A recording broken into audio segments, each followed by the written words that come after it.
ఇప్పుడే జీ5 app download చేయండి. చూడండి మీ ఫేవరెట్ టీవీ షోస్ ఎప్పుడైనా ఎక్కడైనా. డాక్టర్ గారు, మరి ఈ మధ్య కాలంలో మఖానా అనేది బాగా ఫేమస్ అయిపోయింది. అందరూ కూడా ఆరోగ్యానికి చాలా మంచిది అని మన కార్యక్రమం చూసి చాలా మంది మఖానా తినడం మొదలు పెట్టారు. మరి మఖానాతో మిల్క్ షేక్ ని తయారు చేసుకునే సరికొత్త రెసిపీ ఏంటో ఒకసారి చూద్దామా? పూల్ మఖానా గింజలు చాలా కమ్మగా ఉంటాయి, తేలిగ్గా డైజెషన్ అవుతాయి, పొట్ట కూడా హాయిగా అనిపిస్తుంది. మామూలుగా మనం వీటితో పాటు ఇతర కొన్ని డ్రై నట్స్ ని కూడా దోరగా వేపించి వాటిని కాస్త పౌడర్ చేసుకుని ఈ పౌడర్ కి మిల్క్ షేక్ చేసుకోవడానికి అందరం అయితే గేదె పాలు ఆవు పాలే వాడుతుంటాం. కానీ జీరో కొలెస్ట్రాల్, బ్రెయిన్ కి మెమరీకి ఎక్కువ హెల్ప్ చేసే కోకోనట్ మిల్క్ తో ఈ మిల్క్ షేక్ ని ఎలా చేసుకోవచ్చో ఇప్పుడు మనం చూద్దాం. పూల్ మఖానా మిల్క్ షేక్ తయారు చేయడానికి కావలసిన పదార్థాలు: పూల్ మఖానా గింజలు 1.5 కప్పు, కొబ్బరి పాలు 1 కప్పు, బాదం పప్పులు 2 టేబుల్ స్పూన్లు, జీడిపప్పు 2 టేబుల్ స్పూన్లు, తేనె 2 టేబుల్ స్పూన్లు. ముందుగా మనం తీసుకున్న బాదం పప్పుల్ని, జీడిపప్పుల్ని ఒక చిన్న నాన్ స్టిక్ పాత్రలో వేసేసి సన్న సెక మీద దోరగా వేడి చేస్తాం. అలా వేడి చేసిన ఈ 2 పప్పుల్ని ప్లేట్లో తీసుకుని ఆ తర్వాత అందులోనే పూల్ మఖానా గింజలు వేసేసి దోరగా వేడి చేస్తాం. ఒక మిక్సీ జార్ తీసుకుని అందులో బాదం పప్పు, జీడిపప్పు వేపించిన వాటిని వేసేసి పౌడర్ చేసేస్తాం. ఆ పౌడర్ లోకి పూల్ మఖానా వేపించిన గింజలు వేసేసి వీటిని కూడా పౌడర్ చేసేస్తాం. అలా పౌడర్ చేసుకున్నాక దాన్ని పక్కన పెడతాం. జ్యూసర్ చేసుకునే జార్ తీసుకుని అందులో ఈ పౌడర్ వేసేసి కొబ్బరి పాలు పోసేసి అందులో తేనె వేసేసి బాగా మెత్తగా కలిసే వరకు మిక్సీ తిప్పాలి. అలా పూల్ మఖానా షేక్ సిద్ధమైన తర్వాత మనకు కావలసిన గాజు గ్లాసుల్లో పోసేసి దానిపైన పిస్తా ముక్కలు, బాదం ముక్కలు ఇట్లా గార్నిషింగ్ చేసేస్తాం. ఇలా చేసిన మిల్క్ షేక్స్ అనేవి కొబ్బరి పాలతో చేసినట్టు కొంచెం వెగట అనిపిస్తుంటాయి. అలవాటైన వారు తాగగలుగుతారు, అలవాటు లేని వారు ఏం చేయొచ్చు అంటే కొబ్బరి పాలు కొద్ది మోతాదు, మామూలు పాలు కొద్ది మోతాదు రెండింటిని కలిపి గనక ఈ మిల్క్ షేక్ చేసుకుంటే అప్పుడు వెగట అనిపించవు. పోషకాలు కూడా కొంత బాగానే మనం అనుకున్నట్టు బాగా వస్తాయి అన్నమాట. కానీ ఇందులో మనం బయటలాగా పంచదార వాడకుండా మిల్క్ షేక్స్ లో మనం తేనె ఇట్లా వాడుకుంటుంటాం. దీనివల్ల ఇంకా ఇమ్యూనిటీ బూస్ట్ అవడానికి మనకి గొంతులో గానీ ఇట్లాంటి సమస్యలు ఏమి తీపి వల్ల రాకుండా ఈ తేనె ఉపయోగపడుతుంది అనమాట. నమలటానికి సమయం లేదనుకున్న వారికి, చంటి పిల్లలకి, ముసలి వారికి ఇట్లాంటి ఈ పూల్ మఖానాతో నట్స్ తో కలిపిన మిల్క్ షేక్ చాలా బాగా బలాన్ని, ఆరోగ్యాన్ని ప్రసాదిస్తుంది. చూశారు కదండి, మరి మఖానాతో మిల్క్ షేక్ ని తయారు చేసుకునే విధానం ఏంటో డాక్టర్ గారు ఈ సరికొత్త రెసిపీ ద్వారా మనకందరికి అందించారు. మరి పూల్ మఖానా అనేది పిల్లలకు కూడా బాగా ఉపయోగపడుతుంది కాబట్టి ఈ మిల్క్ షేక్ ని వారికి కూడా అందించడానికి ప్రయత్నించి చూడండి. మనందరం కూడా ఏ పనైనా సులువుగా చేసుకోవాలనుకుంటే గనక మన వెన్ను స్ట్రాంగ్ గా ఉండాలి. మరి వెన్నుముక్క స్ట్రాంగ్ గా ఉండాలంటే గనక ఎలాంటి వ్యాయామాలు చేయాలో ఈ రోజు చూద్దాం. డాక్టర్ గారు, ఈ మధ్య కాలంలో వెన్ను సమస్యలతో బాధపడేవారు బాగా ఎక్కువైపోయారు. ఒకప్పుడు వయసు పైబడింది కదా అన్నప్పుడు వెన్ను ఉంగింది అని చెప్పేవారు. కానీ ఈ మధ్య కాలంలో వయసుతో సంబంధం లేకుండా ప్రతి ఒక్కరికి సమస్యలు ఎక్కువైపోతున్నాయి. కాబట్టి స్పైన్ ఆరోగ్యకరంగా ఉండాలంటే ఎలాంటి వ్యాయామాలు ప్రతిరోజు చేయాలో చూద్దామా? పూర్వం రోజుల్లో చేసే పనులన్నీ కూడా వెన్నుని సహజంగా ఆరోగ్యంగా ఉంచడం వల్ల ఏ వ్యాయామాలు, యోగా పోస్టర్లు వాళ్ళు నేర్చుకోవాల్సిన అవసరం లేదు. కానీ అందరూ ఉద్యోగ వ్యాపారాలు నీడపట్టున కూర్చుని కదలకుండా చేయటం వల్ల సహజంగా వయసుతో సంబంధం లేకుండా స్పైన్ దెబ్బతింటుంది. కానీ హెల్దీ స్పైన్ కోసం సులభంగా అందరం చేయగలిగే సింపుల్ భంగిమలు, వ్యాయామాలు ఎలా చేయాలో ఇప్పుడు మనం చూద్దాం. దృఢమైన వెన్నుపాము కొరకు ఉపయోగపడే వ్యాయామాలు ఇప్పుడు ఈరోజు స్పెషల్గా చూడబోతున్నాం. ముందుగా వెళ్ళకి ఇలా పడుకుని 2 పాదాలని సీటు దగ్గరికి అట్లా లాక్కుని 2 చేతులతో పాదాలు గుత్తి భాగాన్ని అలా పట్టుకుని సేతుబంధాసనం ముందు చేస్తాం. ఆసనంగా ఉంటే అది, కానీ ఇప్పుడు ఎక్సర్సైజ్ లా చేయాలి. ఎడమ నుంచి కుడి వైపుకి, కుడి నుంచి మళ్ళీ ఎడమ వైపుకి అట్లా మూవ్ చేస్తాం. ఈ రకంగా చేయటం ద్వారా వెన్నుపామంతా బాగా దృఢపడుతుంది.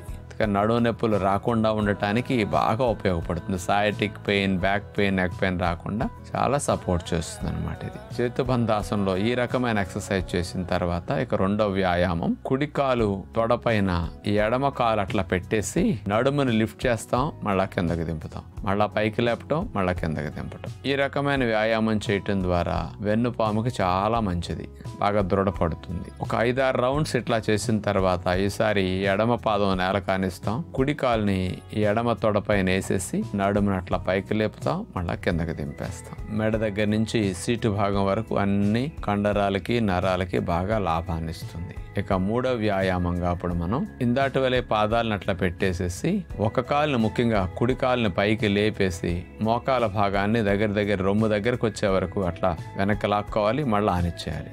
ఇలా ఒక 5-6 రౌండ్స్ కుడికాలతో చేశాక ఈసారి కుడికాలు నానిచ్చేసి ఎడమ కాలును పైకి లేపి ఎడమ మోకాలను రొమ్ము దాకా అట్లా తీసుకొచ్చే వరకు అట్లా లాగాలి, మళ్ళా కిందకి తీసుకెళ్ళాలి. ఇలా చేయటం వల్ల వెన్నుపాము దృఢపడటానికి ఇది బాగా ఉపయోగపడే 3వ వ్యాయామం అవుతుంది. ఇక 4వదిగా ఇందాటి వల్లే కాళ్ళను అట్లా పెట్టేసి చేతులు చాపేసేసి కుడికాలను పైకి లేపితే ఎడమ చేతిని వెనక్కి తీసుకెళ్తాం. మళ్ళీ ఈసారి ఎడమ కాళ్ళను పైకి లేపి కుడి చేతిని వెనక్కి తీసుకెళ్తాం. అంటే లెగ్కి ఆపోజిట్ హ్యాండ్ వెనక్కి ఎడుతుంది అనమాట. ఇట్లా కాలు పైకి లిఫ్ట్ చేసినప్పుడు చేతిని కూడా అట్లా పైకి లిఫ్ట్ చేస్తాం. ఈ 4 రకాల వ్యాయామాలు వెన్నుపాము దృఢపడటానికి చక్కగా ఉపయోగపడతాయి. ఇలా చేయటం ద్వారా అన్ని వైపులకి ఇట్లా కదపటం వల్ల మంచి వ్యాయామం జరిగి దానికి చుట్టుపక్కల ఉండే కండరాలు కాస్త రిలాక్స్ అవటం కానీ, నరాలపైన ఒత్తిడి, డిస్కుల పైన ఒత్తిడి ప్రభావం లేకుండా ఆరోగ్యకరమైన వెన్నుపాము ఉండటానికి ఇలాంటివన్నీ చాలా బాగా ఉపయోగపడతాయి. కాబట్టి తప్పనిసరిగా ఈ రోజుల్లో పిల్లల దగ్గర నుంచి పెద్దల వరకు సమస్య ఉన్నా లేకపోయినా ఇలాంటివి చేయగలిగితే భవిష్యత్తులో సమస్యలు లేకుండా రాకుండా రక్షించుకోవచ్చు అనమాట. చూశారు కదండి, డాక్టర్ గారు చూపించిన విధానంలో కనుక మనం వెన్నుముక కోసం వ్యాయామాలు చేసుకుంటే ప్రతి ఒక్కరూ ఆరోగ్యకరంగా ఉండే అవకాశం ఉంటుంది. వెన్ను సమస్యలు రాకుండా నివారించుకోవచ్చు. కాబట్టి ఎక్కువసేపు కూర్చునేవారు లేదంటే అసలు వెన్నుముక్కని ఎటు వంచని వారు ప్రత్యేకంగా ఇలాంటి వ్యాయామాలు చేసుకుంటే బాగుంటుంది. డాక్టర్ గారు, మరి సాధారణంగా ప్రకృతి వైద్య విధానంలో మనం ఎంతవరకు డీటాక్స్ అనేది ఎంత ఎక్కువగా శరీరానికి అందించగలిగితే అంత ఎక్కువ ఆరోగ్యం మన సొంతం అవుతుందని చెప్తూ ఉంటారు. దానిలో భాగంగానే ఈ రోజు డీటాక్స్ అనే అంశంలో లంగ్స్ డీటాక్స్ చేసుకోవాలనుకుంటే గనక ఎలాంటి ఆహారాలు ఎక్కువ తీసుకుంటే బాగుంటుందో చెప్తారా? ముందుగా లంగ్స్ లో శ్లేష్మాల్ని, ఇన్ఫ్లమేషన్ తగ్గించడానికి కొన్ని అందించడం డీటాక్స్ కి మంచిది. గాలి గొట్టాలని ముడుచుకున్న వాటిని కూడా వ్యాకోచం చెందేటట్టు చేయటానికి కొన్ని కెమికల్స్ కనుక అందితే మంచిది అనమాట. ఓకే. దీనితో పాటు లంగ్స్ లో ఉన్న ఇమ్యూనిటీని యాక్టివేట్ చేసే కూడా కొన్ని ఔషధ గుణాలు ఉన్న వాటిని అందిస్తే డీటాక్స్ బాగా అవుతుంది. అట్లాగే anti viral, anti bacterial, anti fungal properties ఉన్నాయి కూడా మనం తీసుకున్నప్పుడు లంగ్స్ కి అన్ని విధాలా మేలు బాగా జరుగుతుంది. ముఖ్యంగా ఇలాంటి కోవకు చెందినవి లంగ్ డీటాక్స్ కు ఉపయోగపడేవి మొట్టమొదటిగా మిరియాలని చెప్పొచ్చు. అందుకని కఫము, శ్లేష్మాలు, దగ్గు, ఆయాసం ఇట్లా ఉన్నప్పుడు అందరూ మిరియాలను ఎక్కువ ఉపయోగిస్తుంటారు. మిరియాల్లో ఉండే పెపరిన్ అనే కెమికల్ కాంపౌండ్ గాలి గొట్టాలను కాస్త వ్యాకోచింప చేయటానికి, బాగా ప్రాణవాయు సంచారం ఫ్రీగా జరగటానికి, దగ్గు రాకుండా కొంత ఉపశమనం కలిగించడానికి, తగ్గించడానికి ఈ మిరియాలు బాగా ఉపయోగపడతాయి. అందుకని మిరియాలను దోరగా వేపించి దాన్ని పౌడర్ చేసుకుని రెగ్యులర్ గా లంగ్స్ డీటాక్స్ అవ్వాలన్నప్పుడు దీన్ని తప్పనిసరిగా ఉపయోగించాలి. ఇక 2వది పసుపు. ఇది యాంటీ ఇన్ఫ్లమేటరీ ప్రాపర్టీస్ బాగా కలిగి ఉంటుంది అనమాట. అంటే ఏ రకమైన ఇన్ఫ్లమేషన్ అన్నా లంగ్స్ లో ఉన్న అన్ని రకాల క్రిముల్ని చంపడానికి పసుపు ఉపయోగపడుతుంది. ఈ పసుపు ఒరిజినల్ క్వాలిటీ పసుపు కొమ్మలు తెచ్చుకుని వాటిని ఎండబెట్టి పౌడర్ కొట్టించుకుని అలాంటి తయారు చేసుకున్న పసుపును వాడుకుంటే ఫలితాలు ఎక్కువ ఉంటాయి అన్నమాట. ఇక 3వది వాము. ఈ వాము అనేది లంగ్స్ లో గాలి గొట్టాలు, గాలి తిత్తుల్లో ఇన్ఫ్లమేషన్ తగ్గించేసేసి అక్కడ శ్లేష్మం బాగా తగ్గటానికి, కఫము శుద్ధల్లాగా మారి గాలి గొట్టాలు అడ్డుగా ఉండకుండా వాము బాగా ఉపయోగపడుతుంది. 4వది చూసుకుంటే తులసాకులు. ఈ తులసాకులు అనేవి ఆ లంగ్స్ లో మ్యూకస్ ప్రొడక్షన్ తగ్గించడానికి, కోల్డ్, కాఫ్ రిపీటెడ్ గా రాకుండా ఇమ్యూనిటీని బూస్ట్ చేయడానికి తులసి బాగా ఔషధ గుణాలు ఉంటాయి కాబట్టి ఇది బాగా మంచిది. జీ5 యాప్ డౌన్లోడ్ చేసి అన్ని ఎపిసోడ్స్ పూర్తి ఉచితంగా చూడండి.